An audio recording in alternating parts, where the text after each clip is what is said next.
13 in the last week. So in this week, I'm going to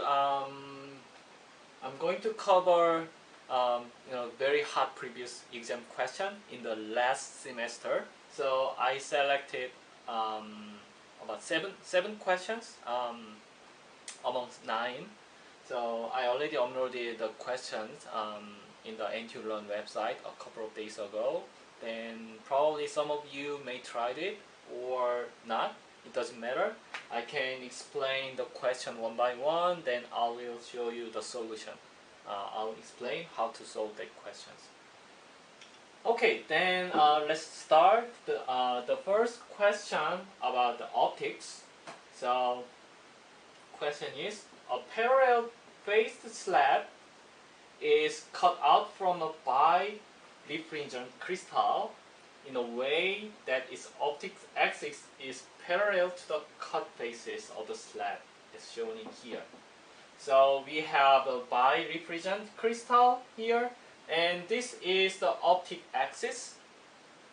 That means along the optic axis, the refractive index of the ordinary ray and extraordinary ray are same. And upon unpolarized light with a wavelength of the 550 nanometer is incident perpendicular to the parallel faces of the slab. So as you can see here, this is the optic axis. Then the direction of the incident light is perpendicular to the optic axis. Determine the minimum thickness of the slab D to achieve a phase difference of pi between the ordinary and extraordinary rays when emerging from the slab. The refractive indices of the crystal for the ordinary ray and extraordinary ray, NO and NE, are 1.545 and 1.551 respectively. So they have a slight difference of the refractive index along this perpendicular direction of the optic axis. Okay, then we have a phase difference. Phase difference of these two kinds of ray, ordinary ray and extraordinary ray, is pi. Okay, what happening in this birefringent crystal is, so let's imagine we have the incident light with a certain wavelength. Then its wavelength is 550 nanometer. Then let's say this is the thickness of this birefringent crystal. Right. Then depending on this the refractive index NO and NE, so inside of this crystal, the light will have the different wavelengths each other. So due to this difference, when the light escapes from this crystal, this ordinary ray and extraordinary ray has a difference of the phase. Then that difference is pi, which is given in this question. Okay, then at first let's define the phase of the ordinary ray and extraordinary ray right here. So the phase for the ordinary ray is 2 pi divided by lambda O.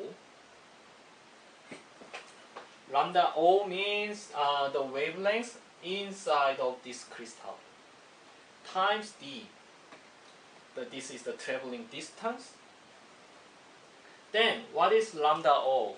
Lambda O is the wavelength of the incident light, lambda I, divided by reflective index for the ordinary ray. So the phase for the ordinary ray is 2 pi divided by lambda I times D and O. What about the extraordinary ray? right here, it is 2 pi divided by lambda E, the wavelength of the extraordinary ray inside of the crystal, times D. And the lambda E is lambda I divided by NE, the refractive index of the extraordinary ray. So the pace for the extraordinary ray is 2 pi divided by lambda I times D times NE. So you can notice that these two phases for ordinary and extraordinary ray has the same form, and it is proportional to the refractive index. Okay, then what is the phase difference? Delta B bar equals this term, the phase for the ordinary ray minus phase for the extraordinary ray. So it is 2 pi divided by lambda I times D times NE minus NO, the absolute value.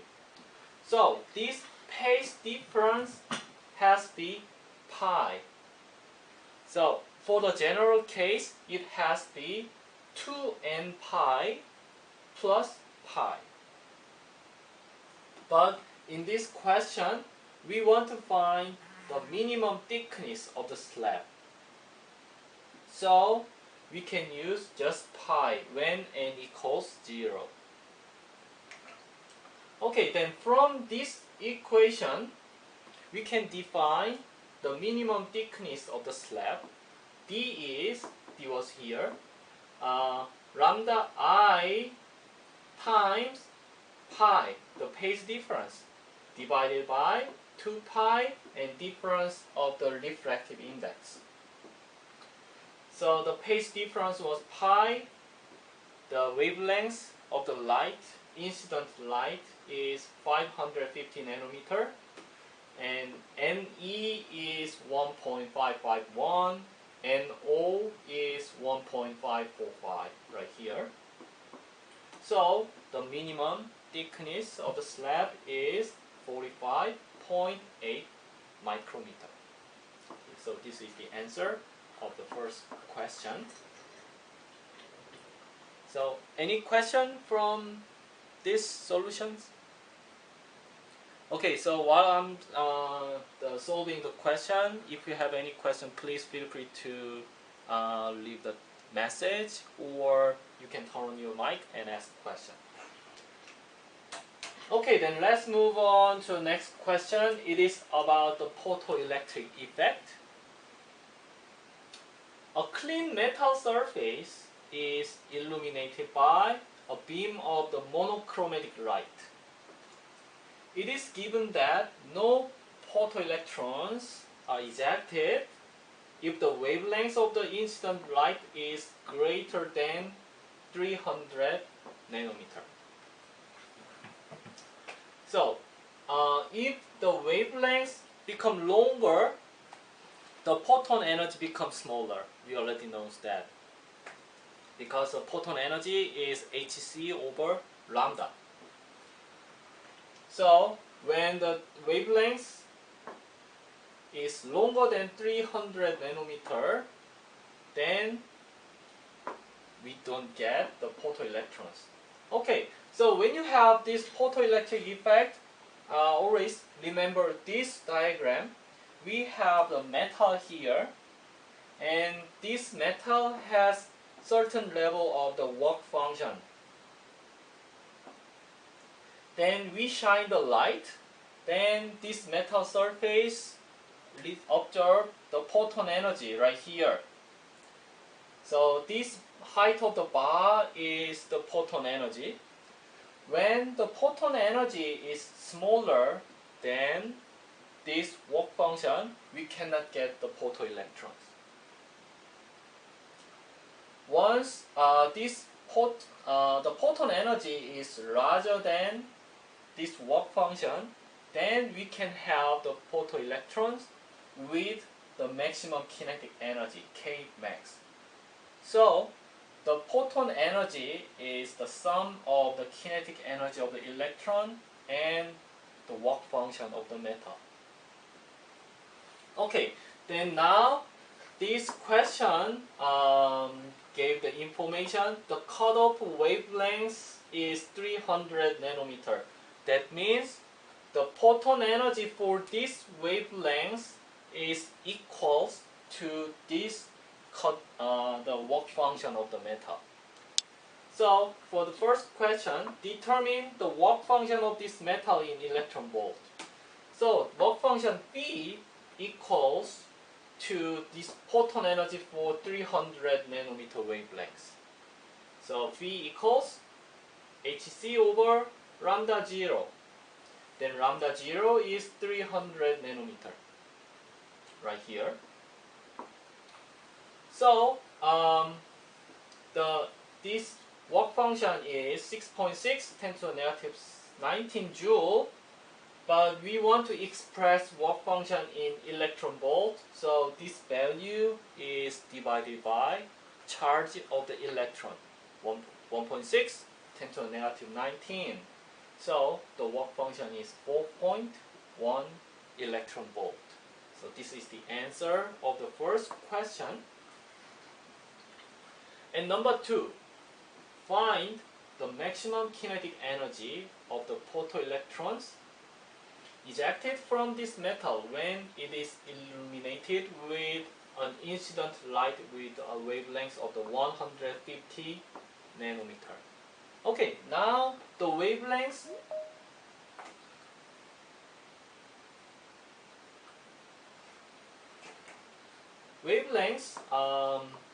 becomes half of it.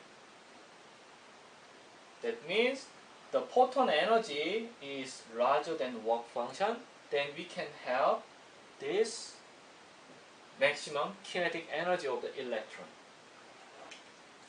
Okay, then at first let's calculate the photon energy. Photon energy is Hc over lambda, and the lambda is 150 nanometer. So actually you can easily calculate this photon energy since the wavelength becomes half, then photon energy becomes twice of this value. So the photon energy is 8.2. The photon energy is the sum of maximum kinetic energy and work function.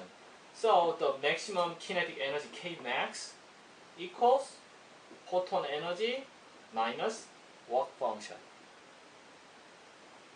So it is 8.2 minus 4.1.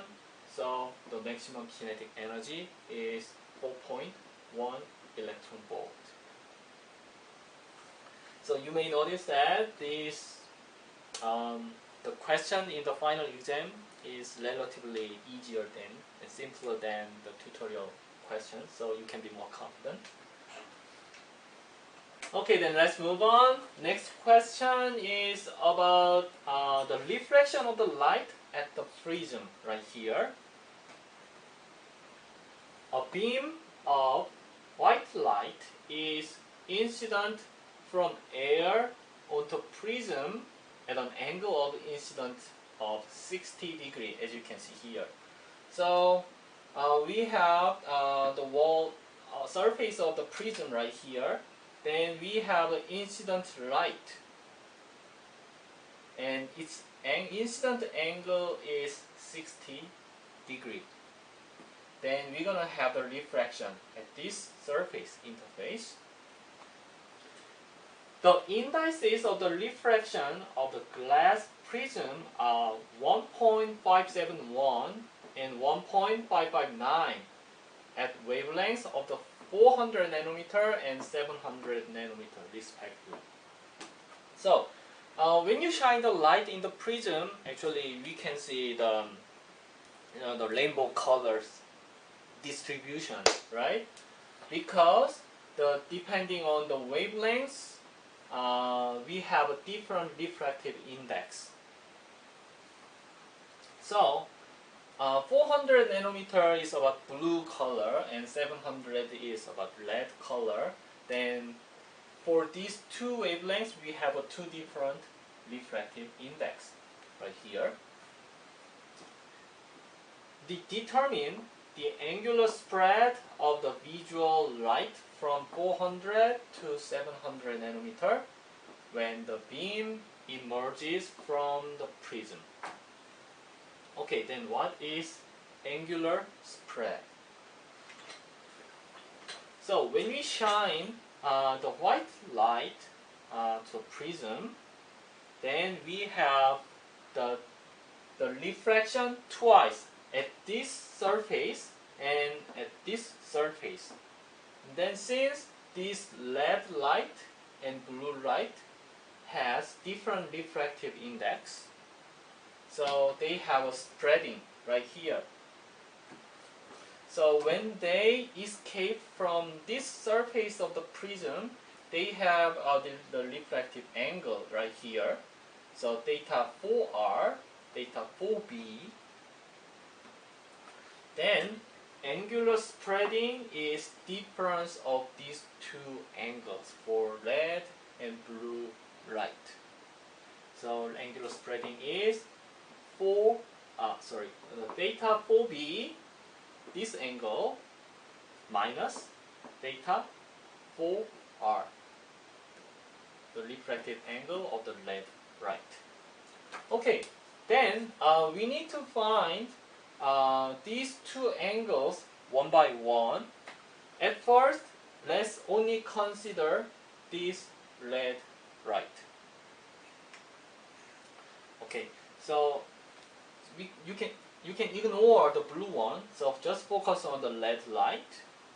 Then we have the refraction twice.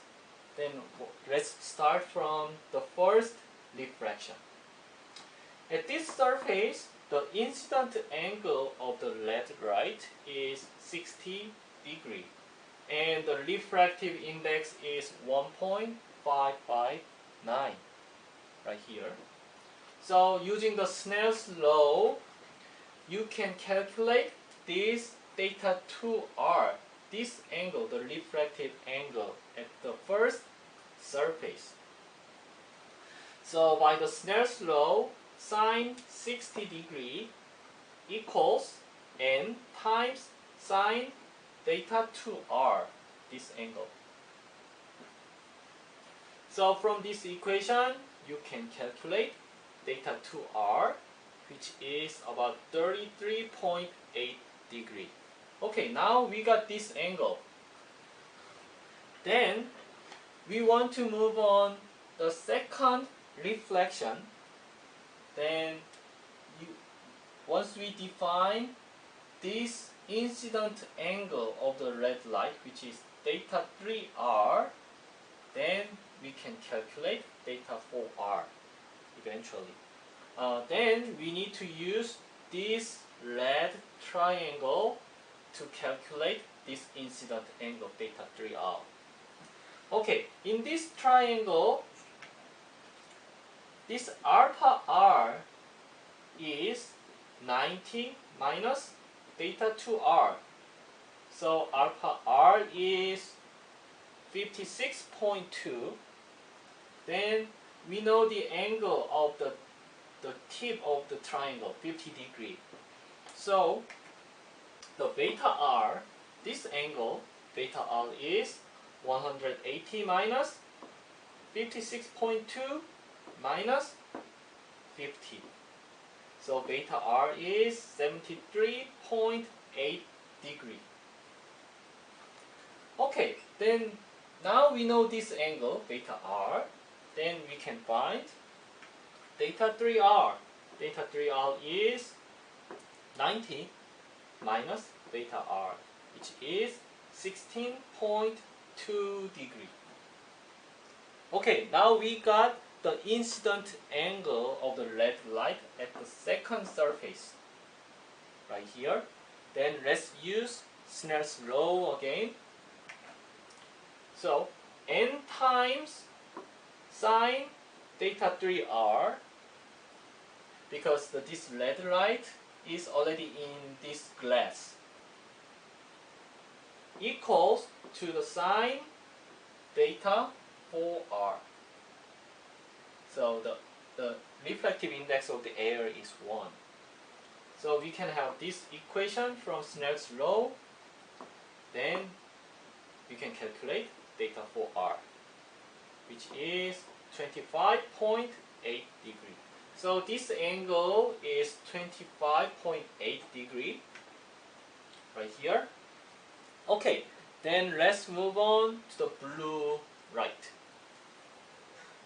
So blue light trajectory is here. In the same way, at the first surface we have a first reflection. Using the Snell's law, sine 60, since incident angle is 60 degree, sine 60 equals n times sine theta 2b. So notice that we have a different refractive index for blue light, 1.571. From this equation, you can calculate theta 2b, which is 33.5 degree. Okay, then like the red light, we need to consider this triangle. Then we need to find alpha, beta, the angle of this corner. 90 minus theta 2b, 33.8. So alpha, beta is 56.5 degree. Then this angle is 50. Then you can calculate this angle, beta b. So beta b is 180 minus 56.5 minus 50. So it is 73.5 degree. Alright, since we got this angle, we can calculate the incident angle of the blue light, theta 3b. Theta 3b equals 90 minus theta b, which is 16.5. Alright, then let's consider the second reflection at this surface. Using the Snell's law, n times sine theta 3b equals sine theta 4b. So this angle. So from here, you can calculate theta 4b, 26.5 degree. Okay, now we got the angle of the theta 4r and theta 4b. Then we can calculate this angular spreading. So theta 4b minus theta 4r is 0.7 degree. This is the answer of this question, angular spreading. Okay. Any questions? Alright, then let's move on. This is another optics problem to question. Consider two converging lenses, lens 1 and lens 2, with focal lengths of f1 and f2 respectively, as shown in here. You are asked to build a two-lens system to shrink the beam size of an incident parallel ray from W1 to W2 as it passes through lens 1 followed by lens 2. So right here we have the parallel, incident parallel ray right here. Then also the output light is parallel, but the beam width is shrinks down. So the W2 is narrower than W1. Then question 1, should f1, the focal length of the lens 1, be greater than f2 or vice versa? Explain your answer. Okay, then let's think about the optical pathway. We have the lens 1 and lens 2. Then the given condition is incident light beam is parallel, and also the output light is parallel. That means the focal length the focal point of the light has to be between range 1 and range 2, and also the this distance between range 1 and range 2 is sum of f1 and f2.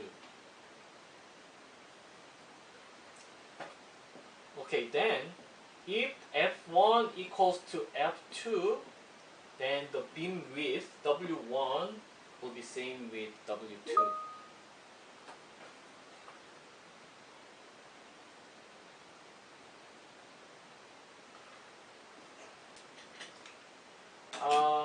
If the f1, the focal length of the range 1, is shorter than f2, then w2 will be larger than w1. This is opposite of the given condition in this question. So to satisfy the given condition, this focal length f1 should be longer than f2. Then you can have w1 larger than w2. So the answer of the first question is f1 should be greater than f2. Second question, draw a ray diagram that clearly shows the path of the light ray in between the two ranges. Determine the required separation between the two ranges in terms of f1 and f2. So we already draw the path of the light ray right here. So f1 should be longer than f2, and the distance between the lens should be sum of f1 and f2 to make the parallel beams. Okay, next question 3. Determine f2 given that f1 is 30 centimeter and the beam width has shrunk from 10 to 3 millimeter. Okay, now f1 is 30 centimeter and the initial beam width was 10 millimeter and it is shrunken to 3 millimeter right here. Okay, then the ratio of the beam width is the ratio of the focal length. So f2 is w2 over w1 times focal length f1. So it is 3 divided by 10 times 30 centimeter. So f2 is 9 centimeter. This is the answer of the question 3. Any questions? Okay, then let me move on.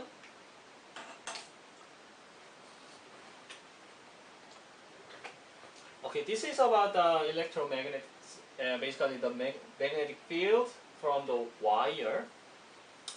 A long wire A is here, aligned parallel to the x-axis, and it intersects the z-axis at g equals 4 meter.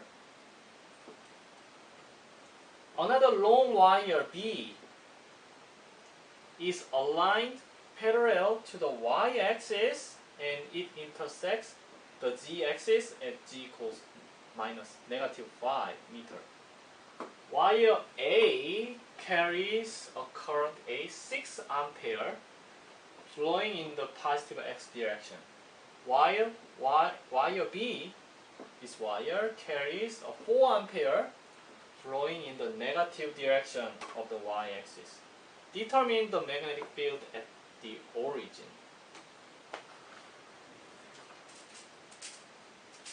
Okay, then so we have a three-dimensional space right here.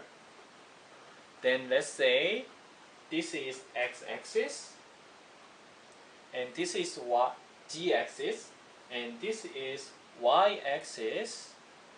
as given in the question. And then we have wire A right here. So it is parallel to the x-axis, and it crosses this g-axis. Then the height from the origin is 4 meters. What about wire B? Wire B is parallel to the y-axis. Then it is below 5 meters of the g-axis. Okay, then this wire A has a current flow along the x-axis. Then how do we have, this is the wire A, then we have a magnetic field. You can define the direction of the magnetic field using the right thumb. So this right thumb is the direction of the current. Then wrap it, and these 4 fingers represent the direction of the magnetic field. Then now we are interested in the magnetic field at this origin point. So wire A is here, and this is the current direction. If you wrap it, okay, use this. Then this is the wire A, and wrap it, and at this origin point, the magnetic field is following this y-axis. What about the wire B? Wire B located below this xy plane. Then the current direction is opposite to the y-axis. Okay, this is the direction of the current. Use your right thumb and wrap this arrow. Then at this origin point, the magnetic field direction is into the screen. So this is the opposite direction of the x-axis. So now from this examination, you can find the vector component of the magnetic field. The first one is along the y-axis. The other one is opposite direction of the x-axis. Okay, then let's think about wire A first. So magnetic field due to the long wire can be determined by this formula. The B equals the permeability times current divided by 2 pi r. R is the distance from the wire. So at the origin point for the wire A, you can use this equation, and this unit vector J denote the direction along the y-axis. And the current is 6 ampere.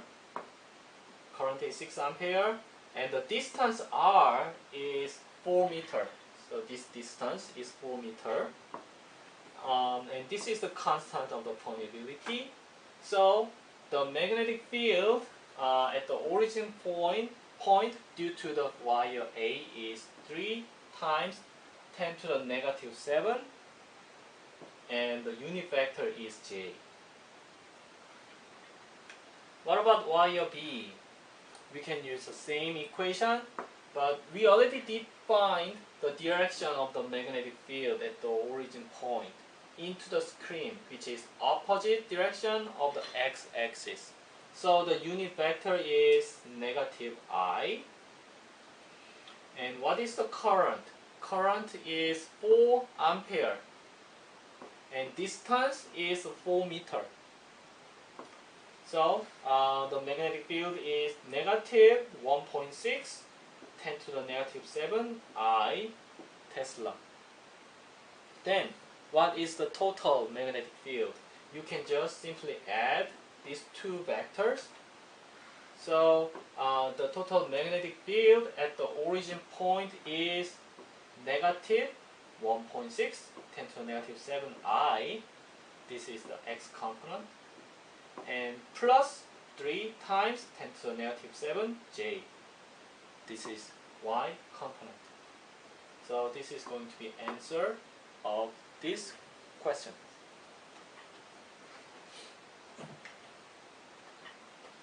Okay, then we have two more questions. They are for the quantum mechanics. Okay, the first one, a neutron collides with a hydrogen atom which was in the ground state initially. After the collision, the hydrogen atom is excited to the state of n equals 2. So we usually, in the class, we usually use the photon energy to make an excitation of the electron in the hydrogen. But in this question, instead of the photon, we use the neutron. Then we make a collision between neutron and electron in the hydrogen atoms. Then eventually, hydrogen, the energy, kinetic energy of the neutron is transferred to the electron, and we made this excited state. So n equals 2. Then first question, how much kinetic energy is transferred from the neutron to the hydrogen atoms? At first, we need to consider the energy conservation. We had the initial kinetic energy of the neutron, Ek, right here. Then, after collision, some portion of the energy is contributed to excitation of the electron, delta E. Then, the remained energy still has a form of the kinetic energy of the neutron. So this Ek prime is the kinetic energy of the neutron after collision with electron. Okay, then so we want to calculate the amount of the kinetic energy transferred to the hydrogen atom, which is delta E, right? So how can you calculate delta E? Delta E is the energy difference between n equals 1 and n equals 2, because the electron was excited from ground state to n equals 2. Then we can use this given equation of the hydrogen atom. So for the E2, the n is 2. For ground state, n is 1. Then this delta E is negative 13.6 times 1 over 4 minus 1. So the delta E is 10.2 electron volt. So we can say the 10.2 electron volt is transferred from neutron to the hydrogen atoms. Okay, then second question. Due to the collision, the de Broglie wavelength of the neutron is increased by 10%. So this neutron also has the light and fast speed, so we can consider this de Broglie, the behavior of the wave. Then the wavelength is increased by 10%. If the neutron has a longer wavelength, that means its kinetic energy is decreased. It is obvious because by the collision, this kinetic energy, some portion of the kinetic energy is transferred to the hydrogen atoms. So after collision, the kinetic energy of the neutron is decreased. So it has a longer wavelength. about 10% longer. Okay, determine the de Broglie wavelength and kinetic energy of the neutron before the collision. That's the question. Note that the neutron rest mass is 1.7 10 to the negative 27 kilogram. So it is heavier than electron, and the energy loss to the surrounding during collision can be ignored. So that means the sole transferred energy contributes the excitation of the electron in the hydrogen. So in this energy conservation, so we already calculated the delta E, which is 10.2. Okay, then we can define this wavelength. The lambda is the original wavelength before collision, and lambda prime is the wavelength after collision. So the lambda prime is 1.1 times lambda, because this lambda prime is 10% longer. Alright, and then let's define this kinetic energy of the neutron, considering this the wave behavior of the particle using the de Broglie wavelength. So the kinetic energy of the neutron is the momentum square, p square divided by 2m, and momentum is h over lambda. So the energy is h square divided by 2m lambda square. What about the energy after collision? The Ek prime is p prime square divided by 2m. It is h square divided by 2m lambda prime square. Then what is lambda prime? It is 1.1 lambda. So we can define this kinetic energy after collision with this 1 over 1.1 square. And the other term is same with the kinetic energy before collision.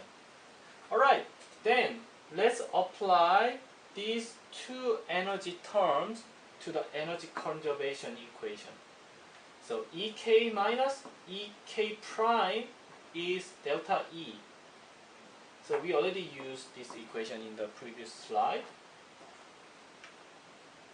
Then Ek is here, from here, and this is the Ek prime. So we have this term, right? And delta E is 10.2 electron volt. Then let's simplify this equation right here. Okay, you can take out this lambda square to left hand side, and next you keep this delta E right here. Then we have a common constant h square divided by 2m, and the remaining one is 1 minus 1 over 1.1 square. So from here you can calculate lambda. Lambda is h times root these terms. So m is the right here 1.7 10 to the negative 27. So you can calculate the wavelength of the neutron before collision, which is 3.69 times 10 to the negative 12 meter. Okay, then we calculated the de Broglie wavelength before collision. Then since you know the wavelength, you can calculate the kinetic energy of the neutron right here. So let's use this equation again. The kinetic energy is p square divided by 2m. So it is h squared divided by 2m lambda square. So this is lambda. So the kinetic energy of the neutron is 58.8 electron volt. Okay, so this is the answer of this question. And just to verify, confirm that this answer is correct, let's check the kinetic energy after collision.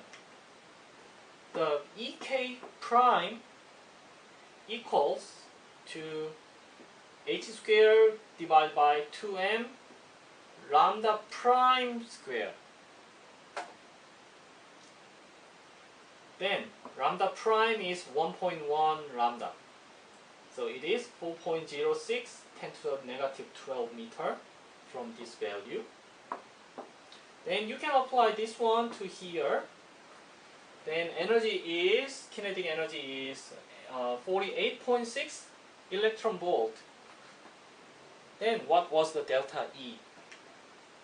So using the energy conservation, you can verify these values are valid or not. So Ek is 58.8, delta E is 10.2, E prime is 48.6. So yes, it is satisfied. Then you can confirm that you got the right answer. Alright, any question for this problem? Alright, then let me move on. The last question. An electron is trapped in a one-dimensional box. When the electron makes a transition from second excited state, which is n equals 3. So don't be confused.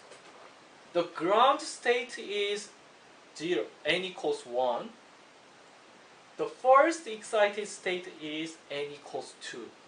And second excited state is n equals 3. Okay, coming back to the question.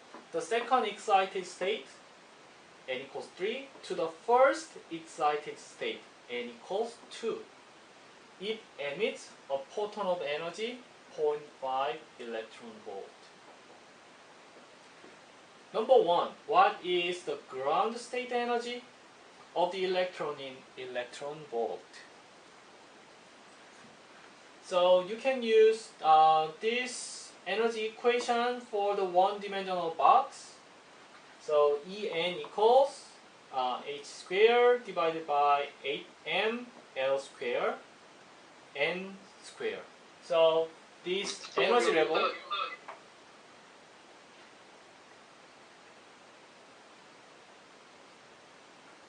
How about now? Can you hear me? Okay, thank you. So I hope that I just muted a few seconds right before. Okay, then let me explain this again. So this energy of the electron in one-dimensional box is the function of the n square. So delta E. So we have the transition of the electron from n equals 3 to n equals 2. Then this delta E is E3 minus E2. Right? So let's keep this constant, h squared divided by 8mL squared. Then we have 3 squared minus 2 squared, so we have a 5. Then this photon energy, this delta E is 0.5 electron volt. So from here you can find that this constant inside of the parenthesis is 0.1 electron volt. Okay, then we want to calculate ground state energy. So E1 is this constant times 1 square, because n is 1. So the ground state energy is 0.1 electron volt. So this is the answer of the question number 1. Next, number 2.